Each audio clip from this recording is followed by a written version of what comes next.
Imagine a jungle, 10 monkeys and 10 bananas. Life is simple, stress-free, and perfect.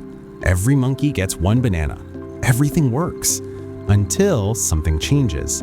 The smartest monkey, Leo, says carrying bananas everywhere is hard. Let's use leaves instead. And just like that, leaves become money. Each banana equals one leaf. Trading becomes easy. Life feels modern. But the Monkey King has an idea. Let's print more leaves. Suddenly, instead of 10 leaves, the jungle has 100 leaves. Monkeys feel rich and start spending more. Yet, bananas are still only 10. Now monkeys compete for bananas. I'll pay 5 leaves. No, I'll pay 10. And just like that, the price of bananas skyrockets. Same banana, higher price. One monkey thinks, yesterday I could buy 5 bananas. Today, only 1. This is called inflation. More money, same goods equals higher prices. Even monkeys who don't spend much feel it. Meanwhile, the Monkey King stays rich.